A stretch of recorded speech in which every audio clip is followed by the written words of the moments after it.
All right, now I'm going to teach you about acid-base balance. It's question number 3 from our oral exam.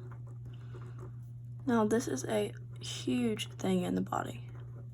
It is a huge part of exercise. It's a huge part of physical activity. There's a lot going on. All right, so pH in the body is the concentration of hydrogen ions. All right, now remember that.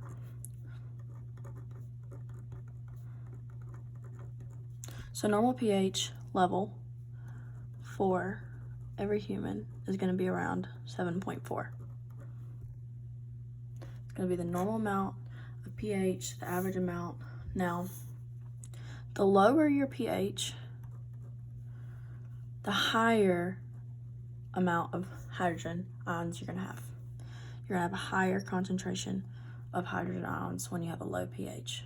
That is going to allow you to have a more acidic style in your body. Now, higher pH you have, you're going to have a lower amount of hydrogen ions. That's going to make you less acidic. Now, this is what happens when you work out. You're going to have a lower pH, a higher amount of concentration of hydrogen ions.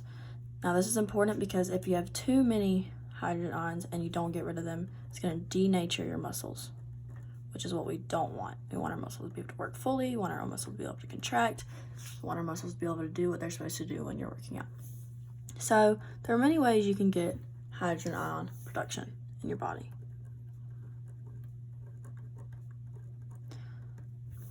The 3 main ways are 1, the production of CO2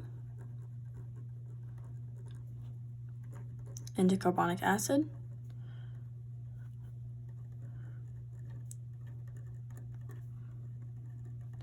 You can also produce hydrogen ions by the production of lactate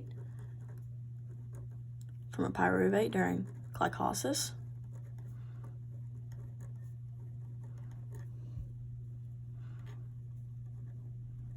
I just told you about that, so you know how that happens. And then the 3rd way is the breakdown of ATP, which happens while you work out. So, all 3 of these are exercise-induced, which means when you exercise, all 3 of these can happen. You're going to produce CO2 to carbonic acid, you're going to have the production of lactate from pyruvate for glycolysis, and you're going to have the breakdown of ATP to form the contraction, which is why all of these are exercise-induced. Now, the importance of all of this is how we're going to regulate the acid in our body. That is one of the main things, because you have to get rid of it, as I told you, because it's going to denature your muscles. It can also cause many other problems. But high levels of hydrogen ions will decrease your function of enzymes. It's going to mess up everything else.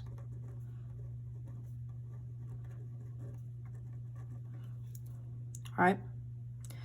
Hydrogen ions are also going to compete with calcium for binding sites during the muscle contraction, mess up everything. So while you're working out, it's important to be able to, yes, you're going to produce hydrogens while you're working out.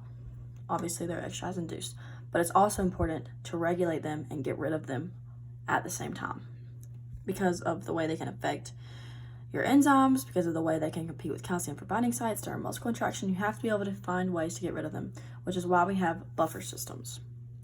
Now, buffer systems are very important, which is why there's so many, because you have to get rid of this acid.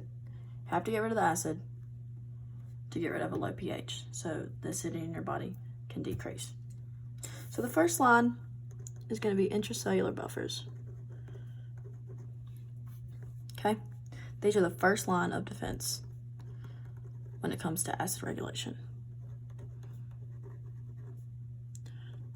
Apparently I can't spell.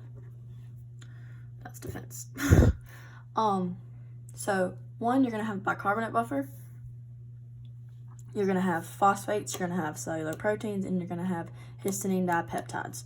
Now, the main one is going to be the bicarbonate buffer. That's going to be the main one we use in the cycle I'm going to talk about. All right. Now you also have extracellular buffers. These are going to be things like proteins, hemoglobin, which offloads the O2 into the muscle, and also bicarbonate. So let's go over here. So the bicarbonate, can't even get it in the way. So bicarbonate has a system. Now this is the formula for how the bicarbonate system works. Now remember, when I draw these arrows, it can go both ways. That's going to be very important. I'm going to explain that in a minute. All right. So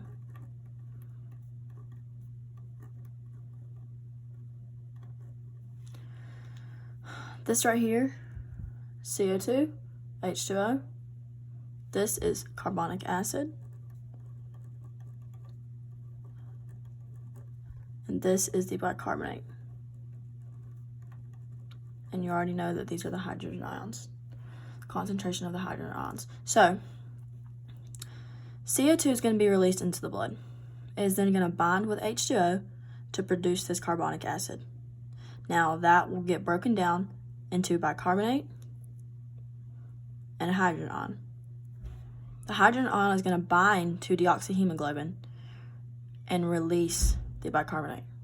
Now that is going to lower the hydrogen ion concentration, is going to get rid of the hydrogen ions. This is very important. The bicarbonate is very important. But it can also go backwards, as these arrows told you. So near the lungs, this bicarbonate is going to create carbonic acid. Now this is going to break down into CO2 and H2O, and then you're going to release the CO2 from the lungs when you exhale. Now that is very important. That is how we get rid of the CO2 out of our body. That's how we also are going to lower the concentration of the hydrogen ions, going to get rid of the acid. So we're going to use this bicarbonate to buffer CO2 and offset acid load and eliminate the CO2. Getting rid of CO2 is very important.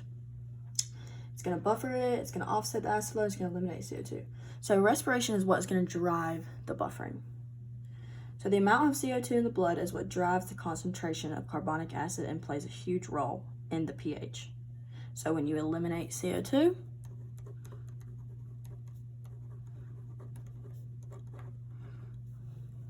the pH drops. Now, so as I said, respiration is going to be what eliminates the CO2. It's going to drive the buffering. The amount of CO2 in the blood is what's going to drive the concentration of carbonic acid, which all affects this main thing right here. So pH can also impact the oxyhemoglobin association curve. So when you get a decrease in pH, it's going to favor offloading of oxygen into the muscle, which is very important for being able to get rid of the hydrogen ions. Oxygen is very important. So being able to offload that into the muscles is very important. So higher concentration of hydrogen ions, you're going to get offloading of O2. That's going to create a shift in the curve. It's going to create a right shift. Now, that occurs with heavy exercise, obviously, because hydrogen ions are increasing, the need for oxygen is increasing, all of that. So, ventilation for acids. Now, the pulmonary ventilation is responsible for removing hydrogen ions from the blood and the body. So, an increase in hydrogen ion concentration is going to accompany an increase CO2 concentration.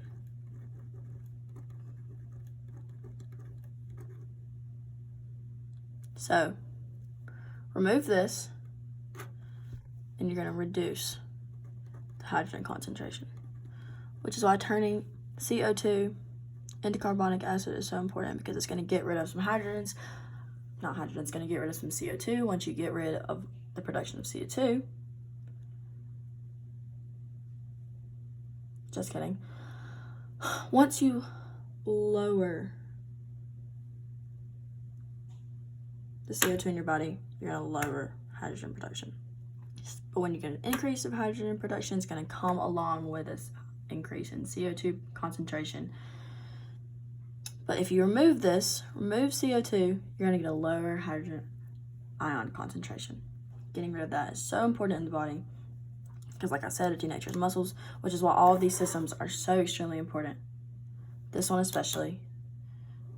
To eliminate CO2, get rid of hydrogen ions, use this bicarbonate to buffer the hydrogen ions into the muscle, and offload O2 into the muscle.